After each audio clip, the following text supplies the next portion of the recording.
সাবধান, গোটা পৃথিবী উল্টে যাবে। সব মহিলা ন্যাংটা হোক, আমার বিবি বেপর্দা হবে না যদি সে আমার বিবি হয়। সাফ হিসাব, বেপর্দা বিবি আমি নেব না, রাখবো না। এমন বিবি দরকার 1000 বার ছেড়ে দিলাম, এমন সন্তান প্রয়োজনে কোরবান করে দিলাম। যা বেটা, হয় তুই থাকবি নয় আমি থাকবো। নাফরমানের সাথে ইমানদারের সংসার হয় না,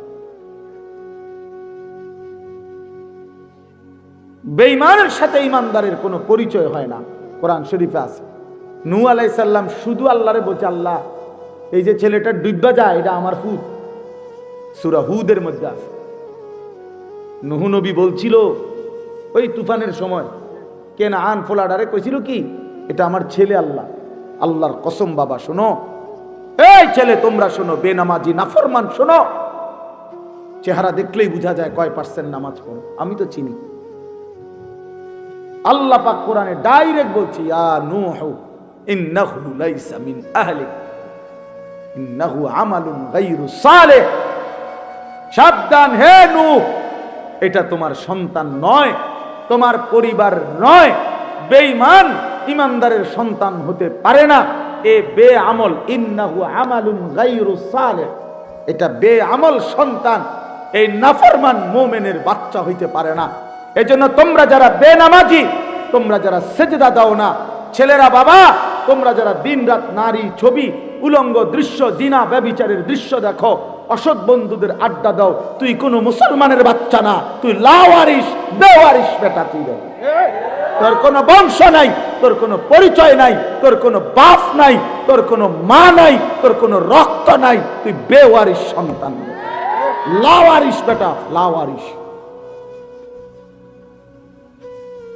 তুমি লাওয়ারিস, কারণ ইমা আল্লাহ কোরআনে বলছে, আল্লাহ কি ডাইরেক্ট বলছে, সাফ কোরআন শুনছে, নাফরমান ইমানদারের কি হইতে পারে না, সন্তান হইতে পারে না। ফালা তাসআলনি, আল্লাহ বলেন নূহ নবী এমন নাফরমান সন্তানের জন্য, ফালা তাসআলনি, আমি মাওলার কাছে কিছু চেও না। সাবধান, হাত নামাও। কুরআনুল কারীমের মধ্যে আছে নূহ নবী হাত নামায় ফেলছে এবং সাথে সাথে দোয়া করছে, আল্লাহ আমি ভুল হয়ে গেছে, সন্তানের ভালোবাসায় খেয়াল করি নাই, আপনি মাফ করে দিয়েন। এমন নাফরমান সন্তানের জন্য চাওয়া আমার ঠিক হয় নাই। আল্লাহর নবী সাল্লাল্লাহু আলাইহি ওয়াসাল্লামের চাচা আবু তালেব হাজারো লক্ষ অনুরোধের পরেও যখন কালেমা পড়ে নাই, শেষ পর্যন্ত যখন মৃত্যুবরণ করেছে, আল্লাহর নবী তখনও চাচা আবু তালেবের জন্য 2 হাত তুলে মাফ চাইছিল। আল্লাহর কসম বন্ধু, কোরআনের আয়াত নাজিল করে আল্লাহ পাক নবীকে কলজার টুকরা বন্ধুকে বলছে, মা কানা লিন নাবিয়্যি ওয়াল্লাযীনা আমানু মাআহু আন ইস্তাগফিরু লিল মুশরিকিনা ওয়ালাউ কানু উলি কুরবা। আল্লাহ বলছে বন্ধু, কোন নবীর জন্য আর নবীর ইমানদার উম্মতের জন্য এই কথার কোনো অনুমতি নাই, চূড়ান্ত নিকট আত্মীয় হলেও কোন মুশরিক বেঈমানের জন্য আমার কাছে মাফ চাওয়া অনুমতি নাই। নামান হাত, নামান, আপনি নামান। খুদ রাসূল সাল্লাল্লাহু আলাইহি সাল্লাম হাত নামায়, আল্লাহ নিষেধ করেছে হাত নামান। কার জন্য দোয়া করবেন, কার জন্য ক্ষমা প্রার্থনা করছেন? অত বেঈমান, অত মুশরিক আবু তালেব, অত বেঈমান। ওয়ালাউ কানু উলি কুরবা, যদিও সে হয় নিকটাত্মীয়, চাচা, মামা, ফুফা, দাদা, খালু, যদিও আপন রক্ত হয়, তবুও কি করা যাবে না?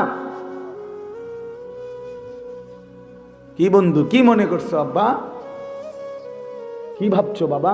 লাওয়ারিস জীবন চালাও, বেওয়ারিস জীবন চালাও। তুমি নিজেকে আলাদা করে দাও যে আমার কোনো বাপ নাই, আমার কোনো মা নাই, আমার কোনো ধর্ম নাই, আমার কোনো আল্লাহ নাই, আমার কোনো রসুল নাই, আমার কোনো বানানেওয়ালা নাই, আমার উপরে কেউ কোনো কর্তৃত্ব করবে এমন কেউ নাই, আমি কারো বিধান মানি না, আমি কারো দিন মানি না, আমি কারো শরীয়ত মানি না।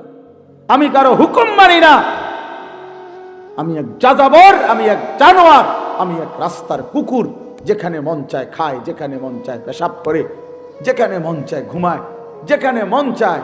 হায় যুবক, যারে দেখতে মন চায় তারই দেখো, নারী, ছবি, উলঙ্গ দৃশ্য, জিনা, ব্যভিচার। ওফ, এটা বুঝি কোনো জীবন হইল বাপ? এটা বুঝি কোনো হায়াত হইল বাপ? মুসলমানের বাচ্চা বুঝি এত পাগল হয়, এত ছাগল হয়?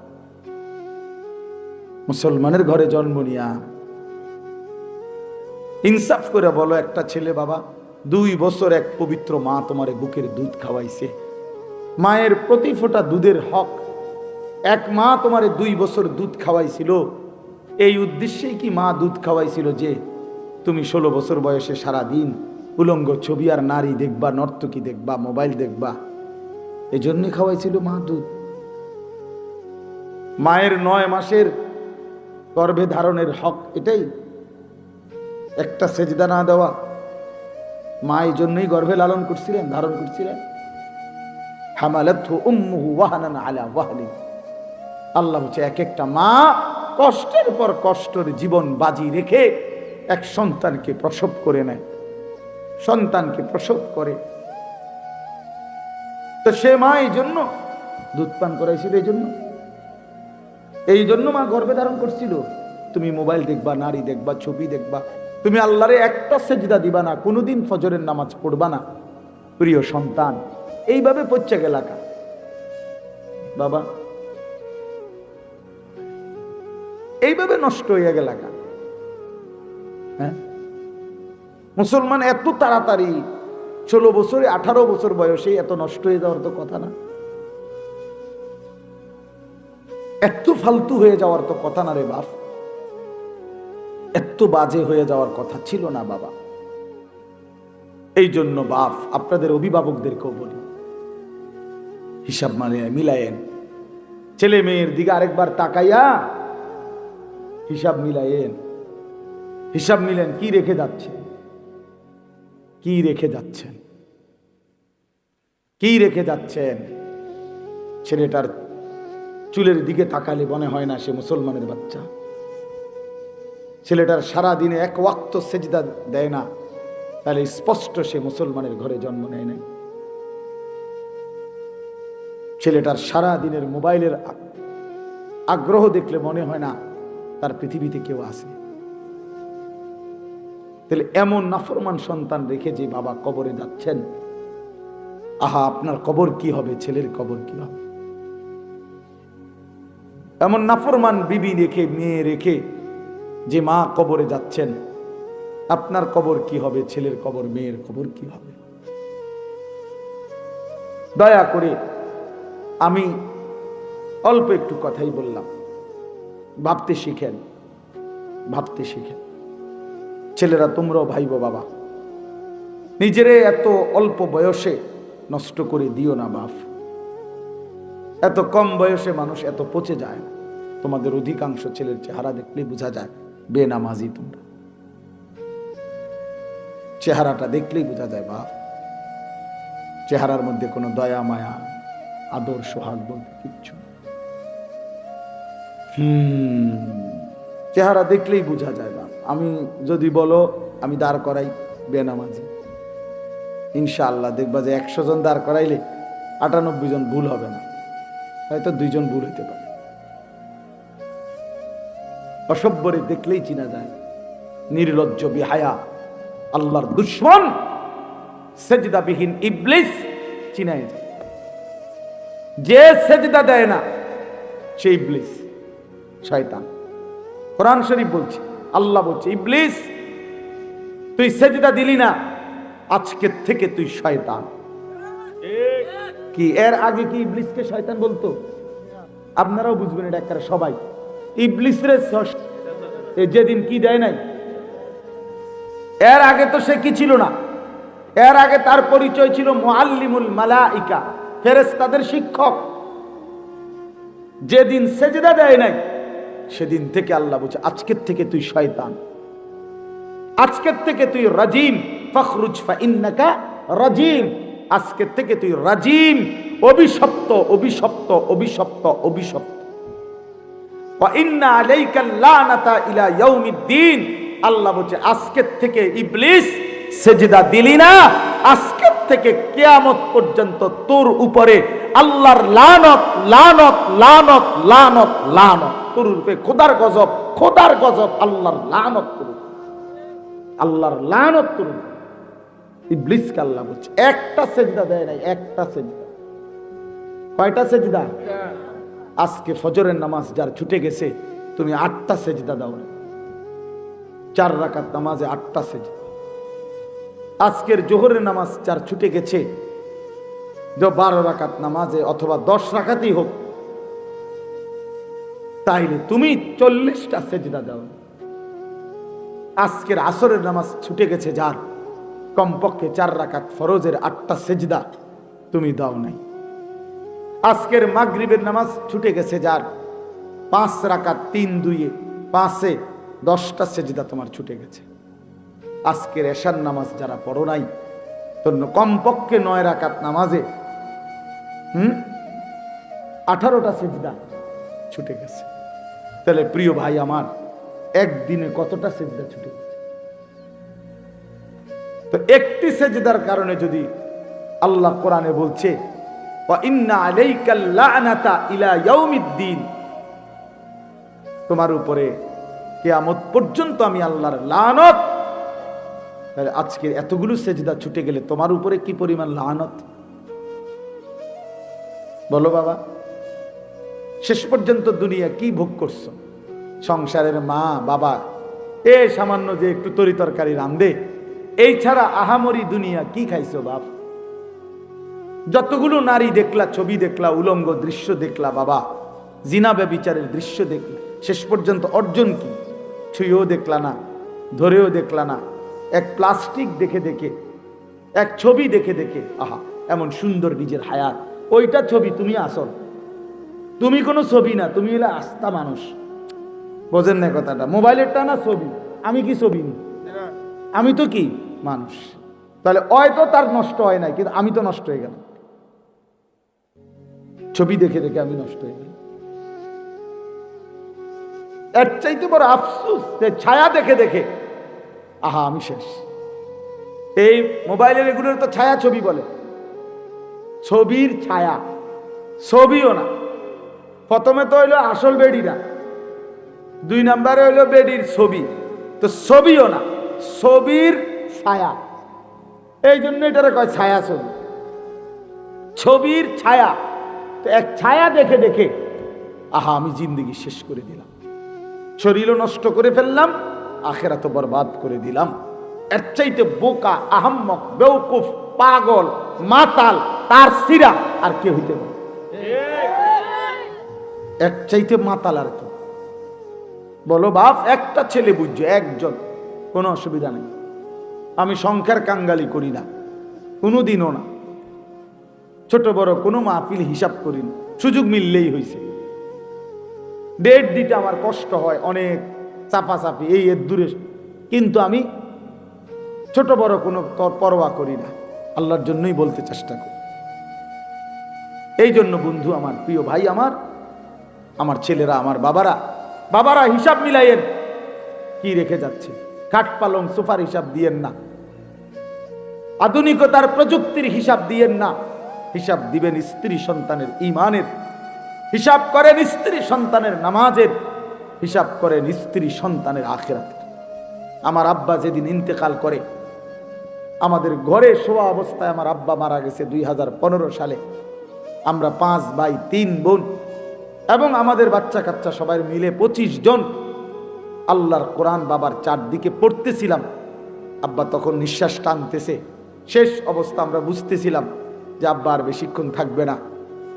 তো 25 জন ছেলে মেয়ে নাতি নাতনি একসাথে আব্বার আমরা আল্লাহর কোরআন পড়া অবস্থায় চারদিকে আমার আব্বা ইন্তেকাল করছে।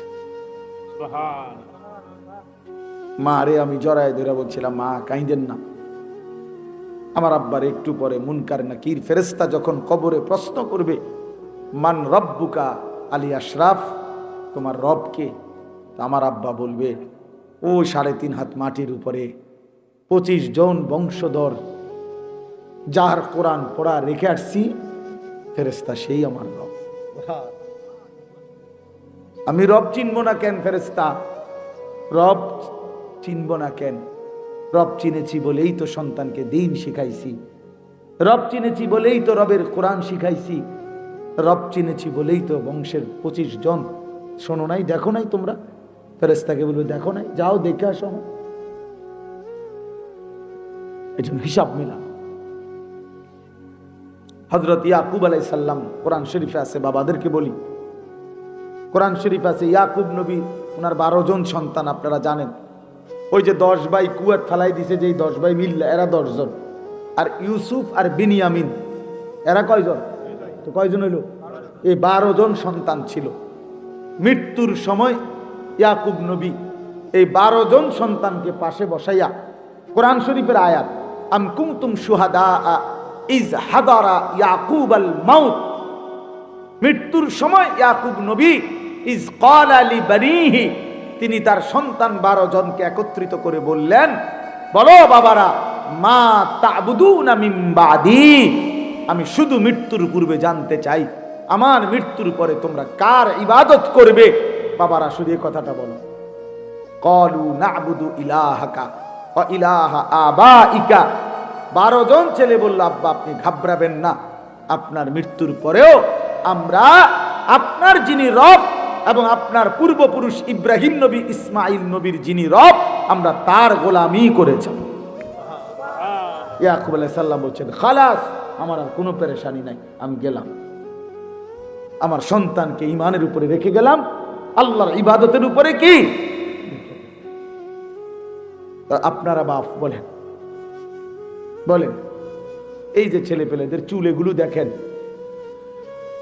এগুলো যাদের সন্তান, এই জঙ্গলি, এগুলো কার সন্তান বলেন?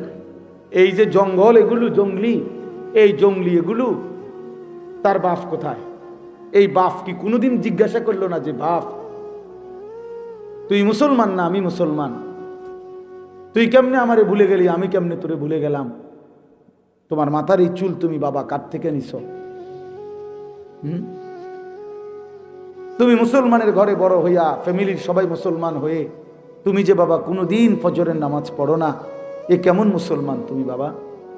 আমার ঘরেই ঘুমাও, এই রুমে ঘুমাও, আমি এই রুমে ঘুমাই, অথচ এই রুমে ঘুমাইয়া মুসলমানের মা বাপ জীবিত থাইকা সন্তান 1 ওয়াক্ত নামাজ পড়ে না। মা বাবা এত বড় পাষাণ কেমনে হয়?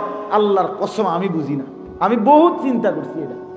ওই মা বাবার কলজাটা আমার দেখতে মন চায়, মাঝে মাঝে মন চায় যে আলটা করাই, যে এটা কেমন বা জালেম মা বাপ, যার চোখের সামনে তার ছেলে মেয়ে স্ত্রী সন্তান জাহান্নামী হয়ে যাচ্ছে, এই বেচারার কোনো আফসোস নাই, চোখের পানি নাই।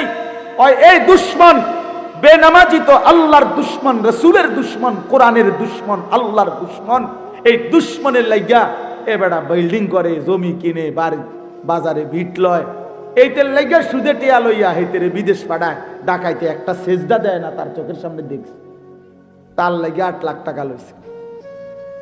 হায় রে বাপ, তুমি কি বুঝলা পুতে কি কার লাইগা লইলো এই ফোলাগার? আপনি একটাবার দেখেন না, আপনি যে 8 লাখ টাকা সুদে নিলেন, কিস্তিতে নিলেন, কার লাইগা নিলেন? এটাও হারাম। আর এইটা 1 ওয়াক্ত নামাজ পড়ে না, বাপ মার চোখের সামনে, তো বাপ মার চোখের আড়ালে গেলে এই নাফরমান সেজদা দিবে কেমনে? আপনজনের সামনে, গ্রামে মহল্লার মানুষের সামনে যার লজ্জা নাই, অপরিচিত মানুষের সামনে সে কারে লজ্জা করবে? কথা বুঝেন নাই? এখানে তো তার আপনজনেরা, তার চাচা, জেঠা, মামা, ফুফা, খালু, মা, খালা, দাদি, বাপ, চাচা, একটা মানুষের সে পাত্তা দেয় না, এগুলো কাউরে সে শরমায় না। এত বড় বেশরম, এই চোখের আড়ালে গেলে কেমনে নামাজ পড়বে? বলেন না, বলেন বাবা, বলেন। অনুরোধ করছি এই জন্য, দয়া করে আল্লাহ নবীর এই হাদিস আবার আসেন। নবীজি বলছেন, বাবার কাছে সন্তানের চাওয়া 2 জিনিস, এক হলো আইয়ুহসিনা ইসমাহু ওয়া আইয়ুহসিনা আদাবাহু, এক নাম্বার হলো একটি সুন্দর নাম রাখা, এটা সন্তানের পাওনা বাপমার কাছে। আরেকটা হলো ওই দেখেন, দেখছেন, মানে উনি হিসাব হইলো চুরি করে হইলো উনি মোবাইলে উঠাইব। হ্যাঁ, ওই বেড়া এবার আমদের কইছি না, ওই চাদুরওয়ালারে। মানে হের কথা হইলো, হুজুর তোমার, তুমি না আরো তোমার বাপেও যদি কয়, আমি জীবনে কারো কথা শুনছি না, আজকে কিতাম হইতাম। কথা বুঝেন নাই? আমি হ্যাঁ সিদ্ধান্তই নিছি আমি শুনবো না। আরো হুজুরে যদি শিক্ষারেও কয় আমি শুনবো না। ঠিক আছে বাপ, হ্যাঁ হ্যাঁ, অনেকের ভাইয়া রাগ হইও না, আমি শক্ত মানুষ। হাদিসে স্পষ্ট আছে, প্রিয় ভাই শোনো, আল্লাহ নবী সাল্লাল্লাহু আলাইহি ওয়াসাল্লাম বলেন, কোন মানুষের দিল খোদার কসম কাল কুজে মিরবাদান। নবীজি বলছে কিছু কিছু মানুষের অন্তর থাকে সম্পূর্ণ, এই যে মনে করেন এইটা এদিক দিয়ে যদি থাকে এইভাবে ধরে তাইলেই তো গ্লাসটা পুরবে, মানে কাফ। এটা যদি এমনে থাকে, কথা বুঝছেন নি আপনি? এটা যদি এমনে থাকে তাহলে এখন যদি এক সাগর পানি দেয়, বলো বাপ এটা পুরবে কোনোদিন? পুরো আটলান্টিক সাগরটা যদি এটা ঢাইলা দেওয়া হবে কিছু? এ আল্লাহর নবী খোদার কসম বলছে, কিছু মানুষের অন্তর আল্লাহ পাক নাফরমানির কারণে এমন উল্টাইয়া দেয়, এই অন্তরে আর কোনোদিন আল্লাহর কথা এক জাররা ঢোকে না। ঢুকবো কোন হানে? এটা তো কি হয়ে গেছে, না না না, উল্টায় গেছে, উল্টায় গেছে, উল্টায়। এই জন্য হাদিস আছে, নবীজি 5 ওয়াক্ত নামাজের পরে একটা দোয়া করতেন, ইয়া মুকাল্লিবাল কুলুব সাব্বিত কলবি আলা দীনি। অর্থ কি? হে দিল পরিবর্তনকারী, হে অন্তরের উলট পালটকারী, আপনি আমার অন্তরটা আপনার দ্বীনের উপরে মজবুত রেখে। রাগ হইও না বাপ, ছেলেরা বাপ তোমাদের জন্য দয়া করে বললাম, হয়তো এমন কোনোদিন মিলবে না বন্ধু যে তোমার আখিরাত মনে করাই দিছে। সমবয়সী বন্ধু কোনোদিন বছরের পর বছর তোমার অসভ্যতা চরিত্রহীনতা দেখে কোনোদিন একটাবারও বলল না, কিরে দোস্ত আমরা না মুসলমান, মুসলমান এমন হয় কেমনে? আপন জন মিলবে না হয়তো, বরং তোমার শুধু গুনাহ গুনাহ শিখাবে, গুনাহ। পৃথিবীর যেই কোনো মদখোর নিজের থেকে শুরু করে নাই, বন্ধু নামের কোনো শয়তান তারে মদের আড্ডায় নিয়ে গেছে। যে এটা সহজ কমন থিওরি, এটা একটা কমন থিওরি। পৃথিবীর যেই কোনো জুয়াখোর, জুয়ারি নিজের থেকে জুয়া শুরু করে নাই, বন্ধু নামের কোনো শয়তান, পরিচিত নামের কোনো দুষ্ট তারে জুয়ার আড্ডায় নিয়ে গেছে। আরে আপনি মদ জুয়া বাদ দেন, কোনো অসুবিধা নেই, পড়ুন, কোনো নেশা বাদ দেন। এই যারা বিড়ি সিগারেট খায় বাপ চাচা নিয়মিত, ওনাদেরকে জিজ্ঞাসা করে দেখে যে চাচা আপনি আল্লাহর কসম কইরা সাক্ষী রাইখা বলেন যে বিড়ি খানা শুরু করছেন কেমন? ঠিক আছে, অসুবিধা নাই। তো এই জন্য বললাম, আপনি একজন বিড়ি খাওই না মানুষের জিগাইয়েন, চাচারে একেবারে হাতে ধরে কইন, চাচা আল্লাহ দোহাই করে বলেন কেমনে শুরু করছেন বিড়ি?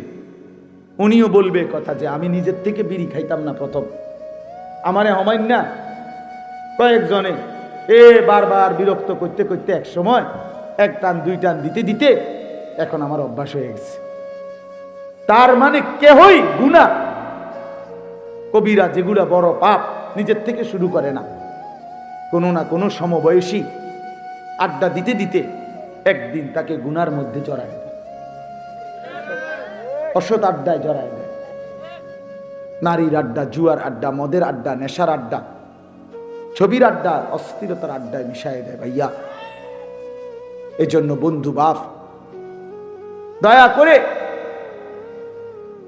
নিজের ভালো, নিজের কল্যাণ আলাদা দেখো। আমি যেই কথাটা মূলত বুঝাইতে চাই, তুমি আলাদা ভাবো, তোমারটা তুমি ভাবো যে আসলে আমারে বলছে, আমারে বলছে, আমারে বলছে।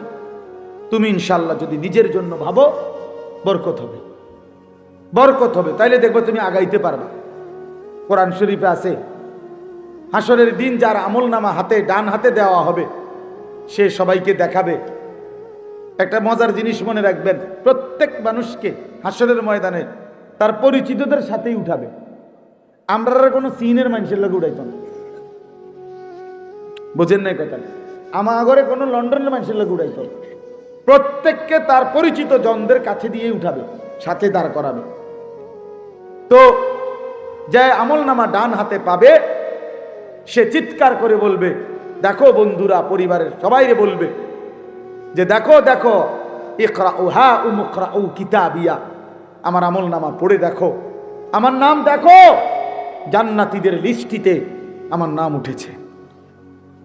ডান হাতে যখন পাবে, তখন তাফসিরে আছে ওই বন্ধুরা, পরিচিতরা, আত্মীয় স্বজনরা, ওরা জিজ্ঞেস করবে তুমি কেমনে জান্নাতি হইলা? আহা, তুমি তো আমগো এলাকাতেই বড় হইলা, তুমি তো দেখলে আমগো গ্রামে বাজার করতা, আমরা এলাকাতেই দেখতাম তোমারে, ওমা এই কামটা কেমনে বানাই লাইলা? বুঝেন নাই কথাটা? আল্লাহর কসম, কোরআনের আয়াত। ওই ব্যক্তি তখন বলবে, ইন্নী জানান্তু আন্নী মুলাকিন হিসাবিয়া, বন্ধুরা, বাবারা, আমি যদিও আপনাদের সাথে চলতাম ফিরতাম, বাজার করতাম, হাট বাজার চলতাম, কিন্তু আমি দিলের মধ্যে ইয়াকিন রাখতাম এই হিসাবের দিন হবে। এই জন্য আমি বাজারও করছি, নামাজও করছি, ব্যবসাও করেছি, হালালও খেয়েছি, সংসারও করেছি, আল্লাহকেও খেয়াল রাখছি, নামাজ বন্দিগি আল্লাহর হক আদায় করছি। তা আপনি হয়তো আমার বাজারটা দেখছেন, আপনি আমার নামাজ দেখেন না। আপনি কেমনে দেখবেন? আপনি তো আমার সাদওয়ানে দেখছেন, এক কাপ চা খাইয়া চলে গেছি, কিন্তু আমি যে নামাজে গেছি, আপনি তো মসজিদে যান নাই, আপনি আমারে দেখবেন কেমন? অনেক মানুষ দেখবেন না সাদওয়ানে, অনেক মাঝ বয়সী বুড়া মানুষ সাদওয়ানে বিড়ি খাইতে খাইতে, ভালো মানুষ তো কই না, দেখি তো না। চাচা ভালো মানুষ দেখে না, কারণ চাচা বহুত চিন্তা করে দেখছে পৃথিবীর শেষ ভালো মানুষ উনি, এই বিড়ি খাই না বড়া, এই শেষ পৃথিবীর শেষ ভালো লোকটা, এই যে বেটার গায়ের থেকে বিড়ির দুর্গন্ধ, বিড়ির গন্ধে যে বেটার কাছে যাওয়া যায় না, এ বেটা এই পৃথিবীর শেষ ভালো মানুষ। কোনো কারণে বাইসেন্স যদি এই চাচা মারা যায়, পৃথিবী ভালো মানুষের অভাবে কাইতে যাবে। এই জন্য সবাই টিকিট কাইটা 10 টাকা টিকিটে এই ভালো মানুষ শেষবারের মতো সাদওয়ানে ছাইয়া দেখা দেওয়া দরকার, যে এই যে বিড়ি খাই না বেটা ভালো মানুষ তো আয়, চা দোকানে ভালো মানুষ খুঁজে, গল্পের আড্ডায় খুঁজে, জুয়ার আড্ডায় খুঁজে। না রে বন্ধু, ভালো মানুষ তো ভালো মানুষের জায়গায় থাকে, ইমানদার তো ইমানদারের জায়গায় থাকে। আপনি রাত গভীরে দেখবেন লক্ষ লক্ষ ইমানদার এখনো এই বাংলাদেশে, আলেম, ওলামা, তোলাবা, আউলিয়া, বুজুর্গ, সাধারণ মুসলমানের মধ্যেও অনেক নেককার মানুষ আছে, রাত গভীরে অন্ধকারে তাহাজ্জুদের সেজদা দিয়ে আল্লাহর বান্দা চোখের পানি ফেলে আল্লাহর জমিন ভাসাইতেছে। আবার অসংখ্য নাফরমান বেঈমানকে দেখবেন একই শহরে, ঢাকা শহরে গেলে দেখবেন আপনি রাতের অন্ধকারে হাজারো আল্লাহর বান্দা সেজদায় কাঁদতেছে। আবার এই ঢাকা শহরে রাতের অন্ধকারে মদের আড্ডা, জুয়ার আড্ডায়, নারীর আড্ডা, জিনার আড্ডায়, ক্লাবে, হোটেলে, বারে, রেস্তোরাঁয় অশ্লীল নাচ, গান, বেবিচার হচ্ছে।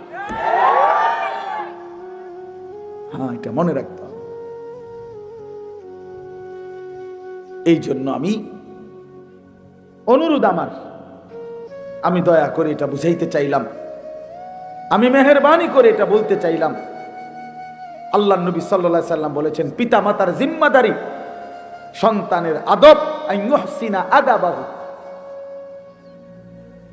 তার আদবের দিকে খেয়াল রাখা। কিসের বলেন না কেন? আদব। আর হলো তার উত্তম নাম। কথাটা কেন মনে হয়েছিল? মনে হয়েছিল এই নামটা দেখা, এই হাবির বাড়ি উদ্যোগে এই কথাটা দেখা মূলত মনে হয়েছে। এতগুলো কথার শুরু কিন্তু এই নাম, এটা অর্থাৎ এইখানে নাম তো হাবির কোনো নাম হইতে পারে না, এটার পুরা নাম হারাই গেছে। এটা যার নামই হোক, ওনার পুরা নামটা কি করে দিছে?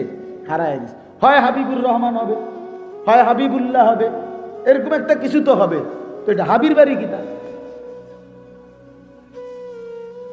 কথা বুঝছেন নি? কথা এই কথাটার কারণে আমার এটা মনে হয়েছে, এই এতগুলো কথার শুরু এইটা দেখেই কইছি আমি। হাবির বাড়ি কি? হ্যাঁ, হাবিবুর রহমান, কতটা সুন্দর নাম, হাবিবুর রহমান, আল্লাহর হাবিব। কিন্তু এই যে নাম, এই নাম বলছেন, নাম তো আব্দুল খালেক, কিন্তু গ্রামবাসী বানাই দিছে খালেক। আমি ওইভাবে বললাম না, আমি বললে এটা বলাটাও তো, আমি বুঝানোর জন্য বলাটাও তো অন্যায়। মানে আমি ওইভাবে কেমনে বলি এটা, যে আল্লাহর নামকে এইভাবে বিকৃত করে উচ্চারণ করে, এই কথা বলতেও তো সাহসে কুলায় না। কথা বুঝছেন? এইটাই বলাটাই তো কি সাহসে কুলায় না। এ তো আমার মহান মাওলার নাম, আলী আল্লাহর নাম।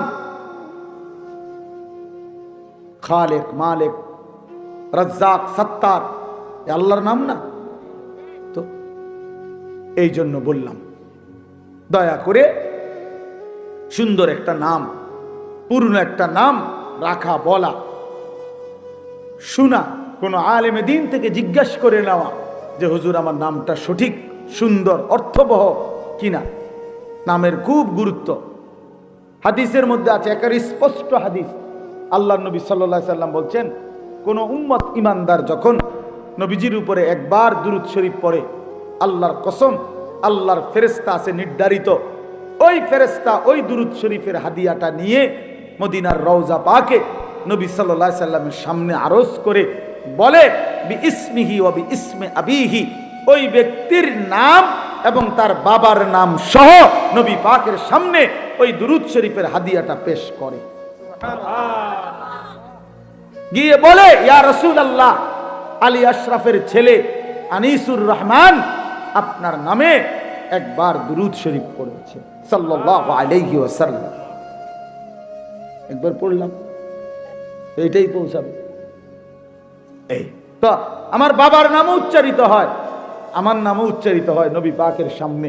তো সেই নামটা যখন ব্যঙ্গ, বিদ্রুপ, সেই নামটা যখন ভুল, অর্থহীন, তখন নবী সাল্লাল্লাহু আলাইহি ওয়াসাল্লাম তো বলবেন, কষ্ট পাবেন যে উম্মত, আমি তো বলেই আসছি একটি সুন্দর নাম রাখা এটা আমার উম্মতের হক। বিষয়ে না, সব বিষয়ে আপনি যতগুলো হক, এই বাচ্চার হক আইয়ুহসিনা আদাবাহু, তাকে দ্বীন শিখানো, তাকে আদব শিখানো, তাকে আখলাক শিখানো, তাকে কোরআন শিখানো, তার আল্লাহর পরিচয়, রাসূলের পরিচয় দেওয়া, তাকে দ্বীন বুঝায়া দেওয়া। এই 6 বছরের বাচ্চা অবুঝ বাচ্চা, তার নিজস্ব কোনো সিদ্ধান্ত নাই। 7 বছরের বাচ্চার নিজে কোনো সিদ্ধান্ত নেওয়ার কোনো অধিকার নাই, কোনো বুঝে নাই। আপনি কেন তারে আল্লাহর কোরআন থেকে বঞ্চিত করলেন, রাসূলের হাদিস থেকে বঞ্চিত করলেন? তারে কেন নামাজ থেকে বঞ্চিত করলেন? নবী তো বলছিলেন 7 বছর বয়সেই তোমার বাচ্চাকে নামাজ পড়াও। নবী তো বলছিলেন 10 বছর বয়সে বাচ্চা যদি নামাজ না পড়ে, এবার তারে প্রহার করো, আঘাত করো, তারে শাসন করো। আপনি কেন ছেড়ে দিলেন? আল্লাহর কসম, এই বান্দার হক নষ্ট করলেন, বাচ্চার হক নষ্ট করলেন। এই হক নষ্টকারী মা বাপ মনে রাখেন, হাসরের ময়দানে বেইজ্জতি হওয়ার জন্য রেডি থাকেন। ওই মা বাপকে এই সন্তান বেইজ্জতি করবে, কোরআন শরীফ আছে।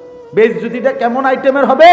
এই সন্তান বাবা আল্লাহকে বলবে, আল্লাহ, যাদের কারণে আজকে আমি জাহান্নামী, আমার সেই অভিভাবক, আমার মা বাপ এখানে আনেন। আল্লাহ বলবেন কেন?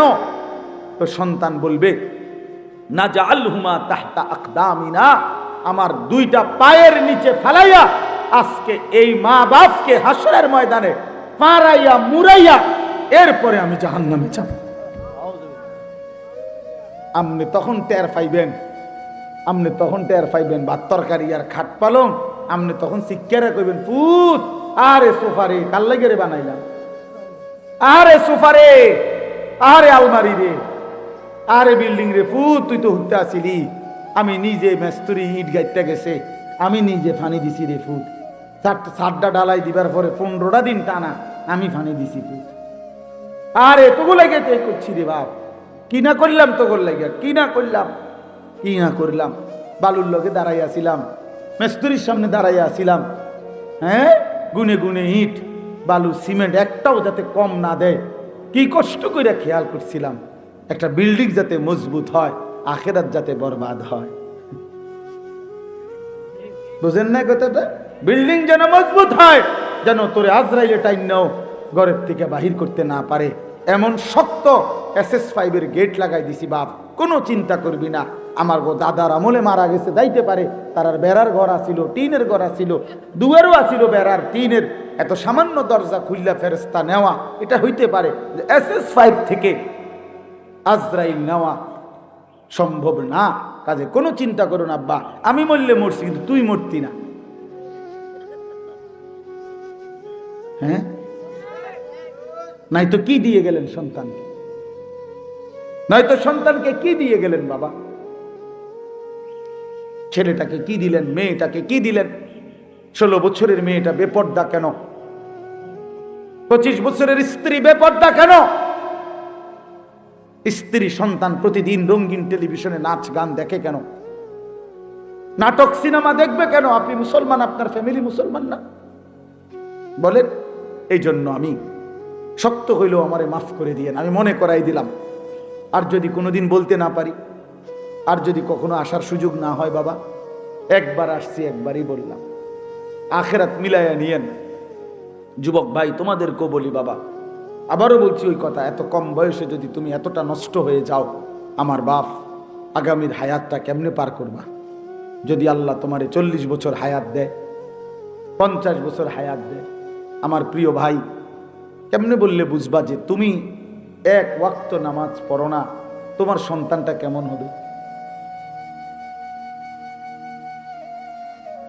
তুমি যে সারাদিন মোবাইলে নারীর ছবি দেখো, তো আল্লাহ যদি হায়াতে বাঁচায়, তোমারে বয়স হয় তোমার, আল্লাহ যদি তোমারে বিবাহের সামর্থ্য দেয়, তোমারও তো আল্লাহ চাহে তো সন্তান হবে ইনশাআল্লাহ। তো সেদিন তোমার সন্তানের আখলাক কি হবে বলেন? এই জন্য আমি ছেলেদেরকে অনুরোধ করলাম, নিজেরে নিজে বরবাদ করো না, নিজের পরিবর্তনের জন্য। এবার এই আয়াতটা শেষ কথা, আমরা যদি সিদ্ধান্ত নিতে পারি যে আমার বদলানো দরকার, আমার আখেরাত দরকার, আসলেই ইমানদারের জীবন আখেরাত, দুনিয়া আমাদের জন্য না। কোরআন শরীফে আছে, আল্লাহ তাআলা বলেন কাফের বেঈমানের কথা হলো মা হিয়া ইল্লা হায়াতুনা দুনিয়া। সরাসরি কোরআনের আয়াত, আল্লাহ বলে কাফেরদের কথা যে জীবন মানে শুধুই দুনিয়া। মা হিয়া ইল্লা হায়াতুনা দুনিয়া, কাফেরের কথা এটা আল্লাহ কোরআনে বলছে, জীবন মানে শুধুই দুনিয়া। আর ইমানদারের জন্য আল্লাহ বলছে ওয়া ইন্নাদ দারাল আখিরাতা লাহিয়াল হায়াওয়ান। আল্লাহ বলছে বান্দা শোনো, নিশ্চয়ই আখিরাতই হচ্ছে জীবন। এজন্য ইমানদারের জীবন মূলত আখিরাত, ইমানদারের মূলত হায়াত হলো আখিরাত, আর বেঈমানের হায়াত হলো দুনিয়া। দুনিয়া। অতএব আমরা যদি আখিরাতের কথা ভাবি, নিজের ঈমান আমল চরিত্রের কথা ভাবি, তো আমাদের পরিবর্তনের জন্য, নিজেকে বদলাবার জন্য, নিজের জীবন সাজিয়ে তোলার জন্য একটা চমৎকার মৌসুম, সিজন আমাদের সামনে, সেটা হলো মাহে রমজান। এই কথাটা বলার জন্যই কোরআনের আয়াতটা পড়ছি, এইটাই শেষ কথা। মাহে রমজান, মানুষ মৌসুম চিনতে হয়। আলুর সিজনে আলু লাগাইতে হয়, কফির সিজনে কফি লাগাইতে হয়, আখেরাতের সিজনে আখেরাত কামাইতে হয়। জাহান্নাম থেকে বাঁচার সিজন আসতেছে, জান্নাত কামাই করার সিজন আসতেছে, তাকওয়া অর্জনের সিজন আসতেছে, নিজেকে মুত্তাকি বানানোর মৌসুম আসতেছে। আল্লাহ বলছে ইয়া আইয়ুহাল্লাযীনা আমানু, হে ঈমানদারগণ, তোমাদেরকে আলাদা বলছি আমার মুমিন বান্দা, কুতিবা আলাইকুমুস সিয়াম কামা কুতিবা আলাল্লাযীনা মিন ক্বাবলিকুম, তোমাদের উপরে রোজা ফরজ করা হলো, তোমাদের পূর্ববর্তীদের উপরে রোজা ফরজ করা হয়েছিল। কেন? কেন? লাআল্লাকুম তাত্তাকুন। আল্লাহ বলে যেন তোমরা মুত্তাকি হতে পারো, যেন তোমরা মুত্তাকি হতে পারো। প্রশ্ন হলো মুত্তাকি হলে কি লাভ? আল্লাহ বলছে উইদ্দাত লিল মুত্তাকিন, মুত্তাকিদের জন্যই জান্নাত বানানো হয়েছে, জান্নাত বানানোই হয়েছে মুত্তাকিদের জন্য। অতএব প্রিয় ভাই, রমজানে তুমি যদি গুনাহ থেকে মুক্ত থাকো, রমজানে যদি তুমি 30টা রোজায় অভ্যস্ত হইতে পারো, রমজানে তুমি যদি ইফতার সাহারি ঠিক মতো গ্রহণ করতে পারো, রমজানের 20 রাকাত তারাবি যদি যত্ন নিয়ে আদায় করতে পারো, সাহরির উঠতে উঠা যদি একটু দোয়া 2 রাকাত নফল নামাজ পড়ে একটু কান্নাকাটি করতে পারো, ইফতারের আগে যদি একটু আল্লাহর কাছে গুনাহ মাফ চাইতে পারো, কমপক্ষে 1টা মাস যদি নিজের চরিত্র আখলাক হেফাজত করতে পারো, প্রিয় বন্ধু আল্লাহ বলছে বান্দা 30 দিনের মধ্যেই আমি আল্লাহ তোমার হাতে জান্নাতের ভিসা লাগায়া ঈদের দিনে ফ্লাইটে উড়াইয়া দেব। ঈদের দিনই ফ্লাইট। 30 দিন। যেদিন রমজানের চাঁদ উঠবে সেদিন ইমানের পাসপোর্ট দিবা। আর আমি আল্লাহ 30 দিন আমার হুকুম মানবা, 30 দিন পরে আমি তাকওয়া নামের জান্নাতের ভিসা লাগাই দেব। এখন ইমানের পাসপোর্ট আর তাকওয়ার ভিসা রেডি, ঈদের দিন ফ্লাইট। পাসপোর্ট ভিসা হইলেই তো ফ্লাইট, ঈদের দিন ফ্লাইট হবে, জান্নাতের ফ্লাইট। কি হাদিসে আছে এটা? আল্লাহ নবী সাল্লাল্লাহু আলাইহি সাল্লাম বলছেন, ইমানদার পুরা রমজান যখন গুনাহ থেকে পবিত্র হয়ে ইরতিফায়ে মাকানি, আমার উচ্চ সম্মান মর্যাদার কসম, আমি আল্লাহ আমার এই ইমানদার রোজাদার পুরা মাস আমার হুকুম মানছে, ইফতার, সাহরি, তারাবি, তাহাজ্জুদ, দোয়া, মুনাজাত, তিলাওয়াত, জিকির, রোজা এবং হারাম, চুরি, ডাকাতি, জিনা, ব্যভিচার, সুদ, ঘুষ, অশ্লীলতা থেকে বেঁচে থাকছে। আজ আমি তোমাদেরকে সাক্ষী রেখে বললাম, আজ এই পবিত্র ঈদের দিনে আমি তাদেরকে মাফ করে দিলাম।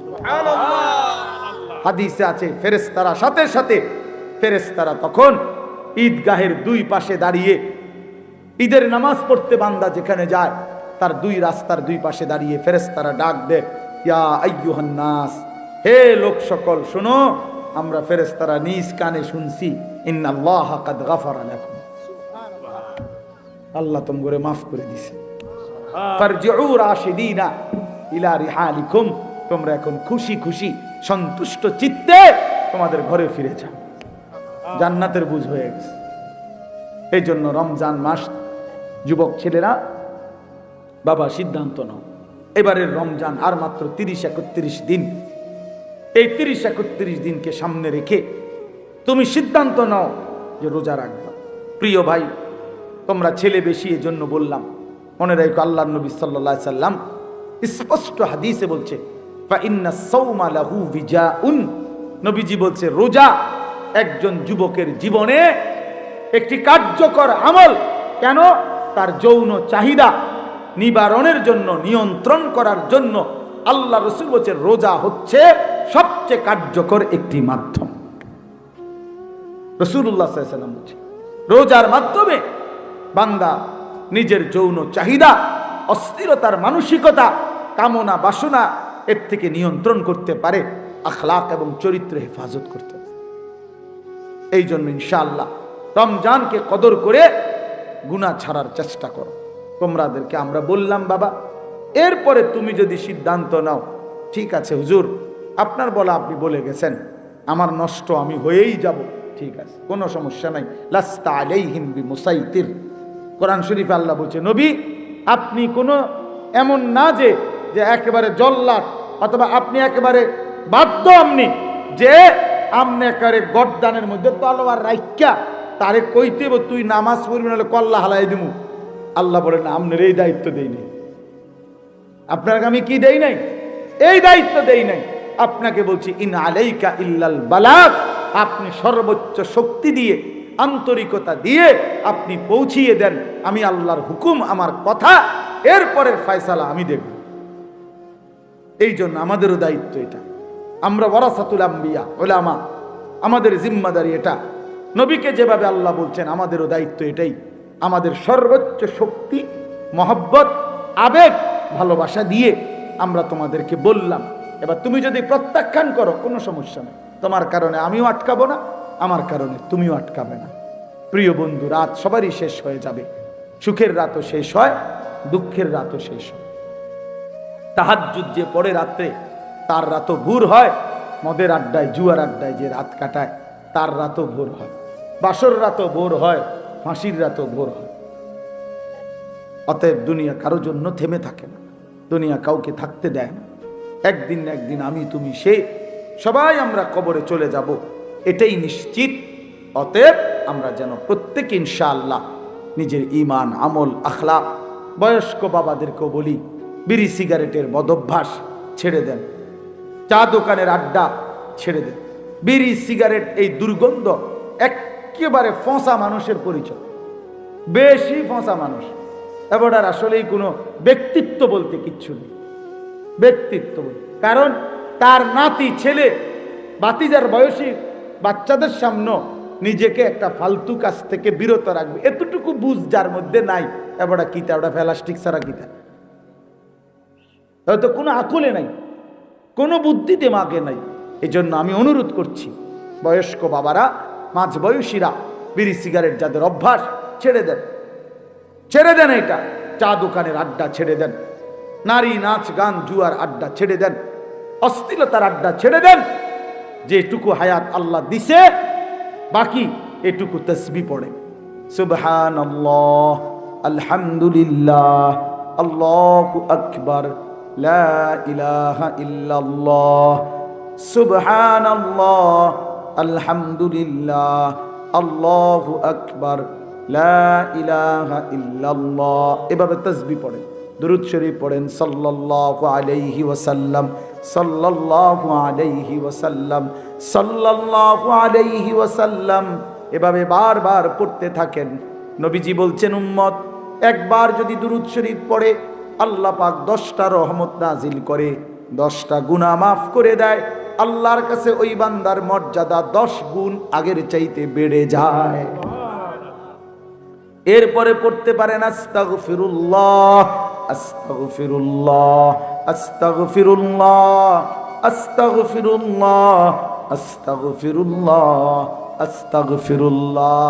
আল্লাহর নবী বলেন, উম্মত আমি নবী নিষ্পাপ, আমি তো মাসুম, আমি নবীর তো কোনো গুনাহ নাই, তবুও আমি প্রতিদিন কমপক্ষে 100 বার আস্তাগফিরুল্লাহ এই কালেমাটা নিয়মিত পড়তে থাকি। হাদিস এটা, হাদিস এটা। তাইলে সুবহানাল্লাহ বলেন, আলহামদুলিল্লাহ, আল্লাহু আকবার, লা ইলাহা ইল্লাল্লাহ, সাল্লাল্লাহু আলাইহি ওয়াসাল্লাম, আস্তাগফিরুল্লাহ ওয়া আতুবু ইলাইহি। বলেন এই তাসবিহ, এই 6টা তাসবিহ খুব দামি, পড়েন সারাদিন, পড়বেন, একবার পড়লেই নেকি নেকি। নবীজি বলছে একবার সুবহানাল্লাহ পড়লে উহুদ পাহাড়ের চাইতে ভারী নেকি। একবার সুবহানাল্লাহ পড়লে জান্নাতে একটা খেজুর গাছ রোপণ করা হয়। এরকম আলহামদুলিল্লাহ, আল্লাহু আকবার, লা ইলাহা ইল্লাল্লাহ। আল্লাহ আমাকেই তৌফিক দান করেন, আমাদের সকলকেই তৌফিক দান করেন। আজকের এই মাহফিল আল্লাহ তাআলা কবুল করে নেন। কবরবাসীদের জন্য দোয়া চাইছেন, হ্যাঁ, কবরবাসীদের জন্য দোয়া যেমন দরকার, জীবিতদের হেদায়েত তার চাইতে বেশি দরকার। কবরবাসী তো তার কপাল নিয়ে গেছে, গাই যাই হইছে হইছে, ওটা মরে গেছে। কিন্তু আমাদের তো এখনো সুযোগ আছে, সুযোগ আছে না? আমরা যেটুকু বেঁচে আছি এটুকু তো তওবা করা যায়, ফিরে আসা যায়। অতএব আমরা যেহেতু চোখের সামনে দেখতেছি কবরবাসী আর আমল করতে পারবে না, অতএব আমিও যেদিন কবরবাসী হব সেদিন আমিও আর কোনো আমল করতে, আজকে সুযোগ আছে, এখন সুযোগ আছে। এজন্য আমরা ইনশাআল্লাহ 5 ওয়াক্ত নামাজ পড়ব। ছেলেরা, বাবারা, পর্দার আড়ালের মা বোনরা, সবাইকে বললাম, মা বোনদের জন্য বিশেষ কথা হলো, মা বোন কেউ যদি শুনে থাকেন আপনাদের কাছে বলি, যে নারীর পর্দা নাই, যে নারীর ইজ্জতের কদর নাই, যে নারীর সতীত্বের কদর নাই, যে মেয়ে পর্দা করে না, আল্লাহর কসম বাস্তব কথা হলো বেহায়া নারী, বেপর্দা নারী, এটা কোনো নারীও না, নারীর জাতও না, এটা কোনো বেডিও না, বেডির জাতও না, এটা প্লাস্টিক, এটা প্লাস্টিক অথবা বালতি অথবা লোডা অথবা বদনা, এমন কিছু হইতে পারে। আর যদি বলে না এটাও না, তো ডাক্তার দেখাইলে বেডি, ডাক্তারের পরীক্ষা জিরা আইয়ে রিপোর্ট আর কি। এই জন্য নারী তাকেই বলে যে পর্দানশীল। হ্যাঁ, আল্লাহ রাসূল সাল্লাল্লাহু আলাইহি সাল্লাম বলছে, আল মারআতু আওরাতুন, নারী বলে যে নিজেকে পর্দায় রাখে, আড়ালে রাখে, লুকিয়ে রাখে। যার সত্তার ভিতরে, মানে যার অস্তিত্বের ভিতরে, যার রক্তের ভিতরে, যার চামড়ার ভিতরে, যার রক্ত কণিকার ভিতরে পর্দা, হায়া, লজ্জা, নিজেকে লুকিয়ে রাখা, আড়ালে রাখার মানসিকতা মৃত্যু পর্যন্ত বহাল থাকে, তাকেই কেবল নারী বলে। নারীর রক্তে আল্লাহ তাআলা হায়া দিয়েছে, নারীর রক্তে রক্ত হায়া এটা নাই, ছুটে গেছে যে নারী, ওইটা কোনো আর নারী, ওইটা আর নারী থাকেন, ওইটার মেয়ে থাকেন। এজন্য বন্ধু, ওই নর্তকী কোনোদিন সুখ দেবে না। বেপর্দা নারী সুখ দেয় না, চরিত্রহীন নারী সুখ দেয় না। বিবাহ বহির্ভূত অবৈধ সম্পর্ক যে করে যেই মেয়ে, খোদার কসম আমি বললাম ছেলেরা, সে যদি কোনোদিন তোমার জীবনে মিলেও সুখ মিলবে না, সুখ মিলবে না, সুখ মিলবে। অসৎ নারী, চরিত্রহীন নারী, বেপর্দা মেয়ে, বিবাহ বহির্ভূত অবৈধ প্রেম করা মেয়ে, সে জাহান্নামের আগুন ছাড়া আর কিছু জ্বালাবে না। আল্লাহ তাআলা আমাদের ছেলেদেরকে হেফাজত করেন, আমাদের মেয়েদেরকে চরিত্রবান বানাইয়া দেন। সুবহানাল্লাহি ওয়া বিহামদিহি, সুবহানাকাল্লাহুম্মা বিহামদিকা, আশহাদু আল্লা ইলাহা ইল্লা আনতা, আস্তাগফিরুকা ওয়া আতুবু ইলাইক। আলহামদুলিল্লাহি রাব্বিল আলামিন। মাওলায়ে করিম আপনি মাফ করে দেন, রব্বে করিম আপনি মাফ করে দেন, মেহেরবান মাওলা আপনি মাফ করে দেন। আয় আল্লাহ, এই রাত গভীরে আপনি মাফ করে দেন, ঈমান আমলের দৌলত দান করেন, তাকওয়ার জীবন দান করেন, ইজ্জত আফিয়ত দান করেন, সেজদাওয়ালা কপাল বানিয়ে দেন, কাঁদনেওয়ালা চোখ বানিয়ে দেন, জিকিরওয়ালা জবান বানিয়ে দেন, মোহাব্বতওয়ালা দিল বানিয়ে দেন। আয় আল্লাহ, বাকিটা জিন্দেগি কাজে লাগাবার তৌফিক দান করেন। আল্লাহ, আমার এই জওয়ান যুবক ছেলেগুলোকে বদলে দেন। আয় আল্লাহ, বদলে দেন। আয় আল্লাহ, আপনি বদলে দেন। আমি ভিক্ষা চাইলাম, আমি ভিক্ষা চাইলাম মাওলা। আমি যুবকের সেজদা চাই, আমি কিশোরের সেজদা চাই, আমি নওজওয়ানের সেজদা চাই মাওলা। এরা আমাদের সন্তান, এরা মুসলমানের সন্তান, এদের বাবা মুসলমান, এদের মা মুসলমান, এদের বংশ মুসলমান। আল্লাহ, এরা আপনাকে ভুলে গেছে, এরা ভুল করে ফেলেছে, অনেক দিন সেজদা দেয় নাই। আল্লাহ, এরা ভুল করে ফেলেছে, আজ আপনি মাফ করে দেন, আজ আপনি মাফ করে দেন। আল্লাহ, এতটা রাত অবধি এরা আপনার কথাই শুনেছিল, অনেক শক্ত কথা বলেছি মাওলা, এরপরেও তো মাওলা আপনার কথার জন্যই বসেছিল মাওলা। আল্লাহ, ছেলেগুলোকে বদলে দেন, ছেলেদেরকে বদলে দেন, আগামীর ইসলামের জন্য আমার এই নওজওয়ানদেরকে কবুল করে নেন। আল্লাহ, এরা মাহাদির পতাকা উড়াবে ইনশাআল্লাহ। আল্লাহ, দাজ্জালের বিরুদ্ধে লড়বে মাওলা। আল্লাহ, আপনি প্রতিটা যুবককে হিম্মত দেন, হিম্মত দেন, হিম্মত দেন, ঈমান দেন, ইস্তেকামত দেন, সারা পৃথিবীর কালেমার পতাকা উড়াবার জন্য আমার এই বাংলার দামাল ছেলেদেরকে কবুল করে নেন, আমার নওজওয়ানদেরকে কবুল করে নেন, আমার বাবা চাচা বয়স্ক মুরব্বীদেরকে বাকিটা হায়াত আরো বেশি নেক আমলের তৌফিক দান করেন, বাকিটা হায়াত কাজে লাগাবার তৌফিক দান করেন। সমস্ত কবরবাসীদেরকে মাফ করে দেন, সমস্ত কবরবাসীদেরকে মাফ করে দেন। আত্মীয় স্বজন বংশধর আশেপাশের দূর দূরান্তের যে যেখানে কবরবাসী, মাফ করে দেন, মাফ করে দেন। কিয়ামত পর্যন্ত কবরের আযাব মাফ করে দেন, কবরগুলোকে জান্নাতের টুকরা বানিয়ে দেন। আল্লাহ, আপনার নূরের রহমত দ্বারা কবরগুলোকে ভরপুর করে দেন। অসুস্থ বিমারি যারা, শেফা করে দেন। প্রত্যেকের কামাই রুজিতে হালাল বরকত দান করেন। আয় আল্লাহ, প্রবাসী যারা বিদেশের জমিনে, আল্লাহ, এক প্রবাসী ভাই খুব বেশি আবদার করেছিল বলেই আমি এই মাহফিলে আসা। আল্লাহ, সেই ভাই সহ আল্লাহ আরো যত প্রবাসী, আল্লাহ প্রত্যেককে আপনি কবুল আর মঞ্জুর করে নেন, কবুল আর মঞ্জুর করে নেন। আল্লাহ, বিদেশের জমিনে সহি সালামতে ঈমান আমলের সাথে থাকার তৌফিক দান করেন। আয় আল্লাহ, প্রবাসীর স্ত্রী ছেলে মেয়েদেরকে নামাজি বানিয়ে দেন, চরিত্রবান বানিয়ে দেন। আল্লাহ, পুরা মহল্লাকে দিনদার বানিয়ে দেন মাওলা। আখিরি ফরিয়াদ, রমজান পর্যন্ত হায়াত দান করেন, রমজান পর্যন্ত হায়াত দান করেন। আল্লাহুম্মা বারিক লানা ফি রজব ওয়া শাবান ওয়া বাল্লিগনা রমাদান। আয় আল্লাহ, রমজানে যেন জিন্দেগি পরিবর্তনের সিদ্ধান্ত নিতে পারি, আপনি তৌফিক দান করেন। রব্বির হামহুমা কামা রব্বায়ানি সগীরা। রব্বানা হাব লানা মিন আজওয়াজিনা ওয়া যুররিয়াতিনা কুররাতা আ'য়ুন জাআলনা লিল মুত্তাকিনা ইমামা। সুবহান রাব্বিকা রব্বিল ইজ্জাতি আম্মা ইয়াসিফুন। আয় আল্লাহ, আজকের এই মাহফিলটিকে বাস্তবায়ন করতে গিয়ে যে যেভাবে সহযোগিতা করেছে, আন্তরিকতা দেখিয়েছে, প্রতিটি সহযোগিতা, বুদ্ধি, পরামর্শ, টাকা পয়সা সবকিছুতে আপনি বরকত দান করেন, উত্তম বিনিময় দান করেন। প্রত্যেকের নেক মাকসাদ আপনি পূরণ করে দেন। যার যত নেক তামান্না দোয়া ছিল সব আপনি কবুল করে নেন। সুবহান রাব্বিকা রব্বিল ইজ্জাতি আম্মা ইয়াসিফুন ওয়া সালামুন আলাল